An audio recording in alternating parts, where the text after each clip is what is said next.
sa mga makeup na yan. Oo na, pero huwag ka malikot. Pwede?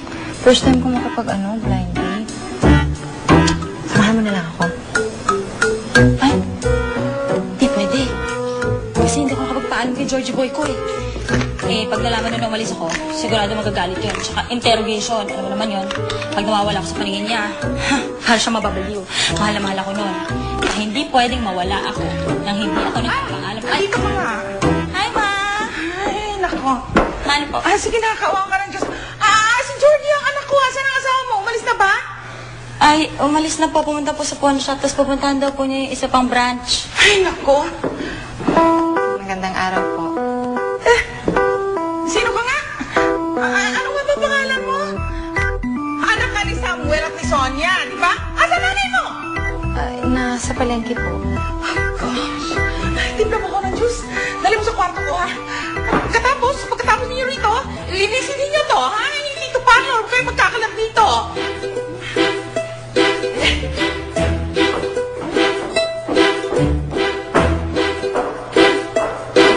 Hanggang ngayon ba, hindi pa kayo nagkakasundo ng mother-in-law mo? Obvious ba? Eh, wala namang kasundo yan eh. Kundi si Aguinaldo, si Quezon, at saka si Ninoy. Aba, puro bayani? Aba, pera. Magaling ko dito. Oh, saan ka pupunta? Ay, Eddie, ano ba? Gagawin ko ng juice. Ang senyora ko.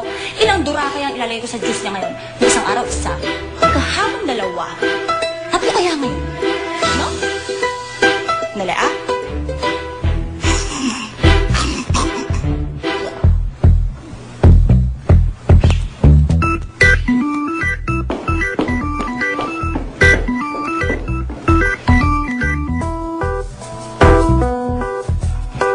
Weird ng mga tao dito.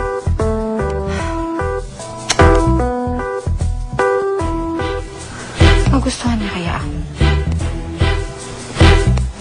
Sana naman. Red roses.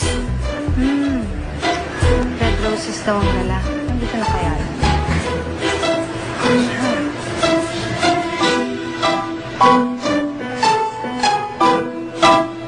Si Cyrus yun, ha? Naku, kapag makita niya ako dito na may kasamang date, makapagtawan ako nun. Lalo na kung pangak lang itong si Vincent. Tapos baka ipagkalat ni Cyrus sa restaurant na nakikipag-blind date ako. Nakakahiya! Anong gagawin ko ngayon? Hindi niya ako pwede makita dito. Anna? Hi. I'm Vincent. Vincent? Nice to meet you.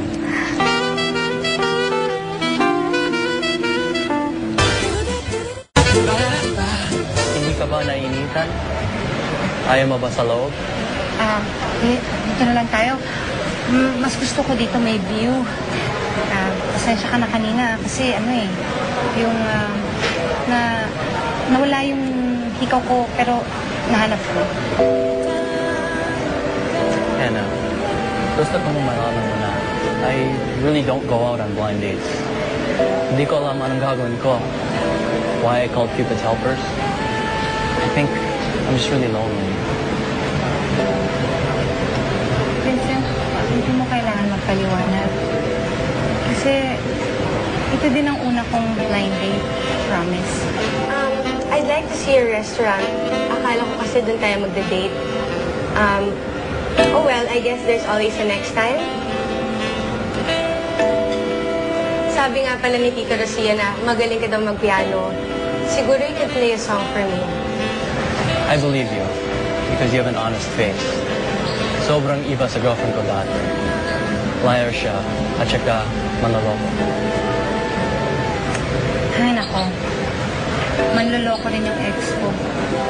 Ang masakit pa niyan, nung araw ng kasal ko, tsaka ko nalaman na meron pala siyang ibang babae. Sama ng galing. I'm sorry. I don't play the piano anymore. Oh. Well, that's a pity. Pero, alam mo, nung bata ako, nag-piano lessons din ako, pero I've always wanted to be a ballerina.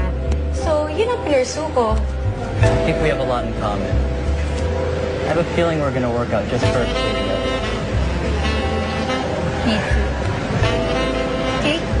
You want some of mine? Sure, sure. I'll try a little bit. A little piece. I'm gonna get fat here.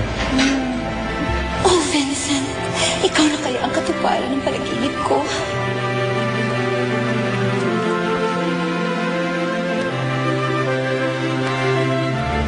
Samson!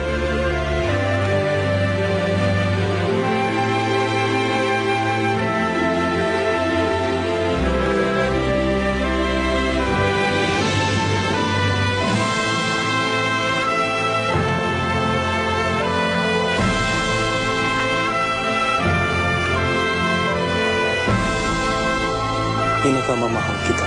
Pinakamamahal din kita, Vincent.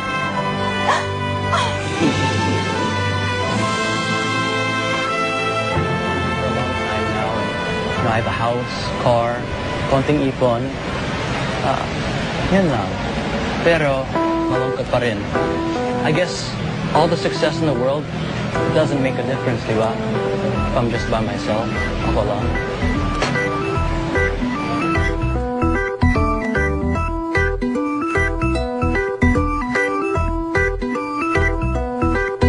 Si Samson yun eh. May kasamang lalaki? May baby? So what have you been busy with?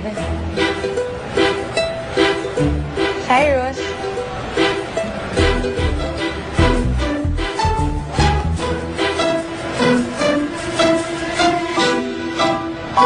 Bata pa lang ako, mahilig na talaga ako mag-bake. Eh, sinuportahan naman ng mga magulang ko ang hilig ko, kaya eto. Kaya nga siguro, lumaki ako ng ganito kalaki kasi puro matatamis sa mga nasa harap ko eh. You might be bigger than other girls, but bagay naman sa'yo.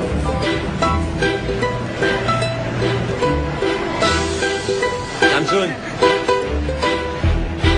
Kanina pa kita tinatawagan sa cellphone mo, pero di mo sinasagot. Dahil ba sa lalaki to? Excuse me, sino ka? Ako si Cyrus. Ikaw sino ka? Ba't kasama mong girlfriend ko?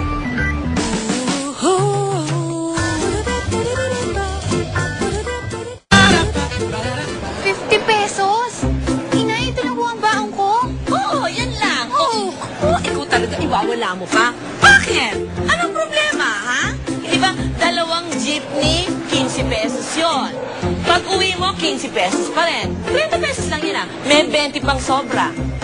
Eh, Inay, paano yung pangkain ko? Pangkain mo, di ito. Ikaw, problema ba yan? Hindi ka.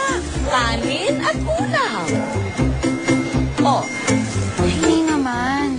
College na po ako. Hindi ho high school. Hindi na uuso ang magbaon ng pagkain doon. Baka kung ano lang sabihin ng classmates ko, nakakahiya. sasabihin nila na nagtitipid ka at wala kang pera. Oh, Cyrus, ano ba yung mga pinagsasabi mo? Anong girlfriend? Girlfriend kita, Samson. Akin ka lang, pero nakuha mo makipag-date sa ibang tao. Hindi ka ba pala kontento sa akin? Hoy, nagda-drugs ka ba? Ha? Totoo yun? Boyfriend mo ba siya?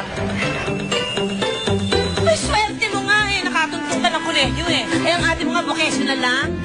Huwag kang reklamadora. Matuto ka maging kontento kung ano meron ka lang. Oh, at huwag ka sumisimamo dyan, ano ba? Haba-haba ng uso nito.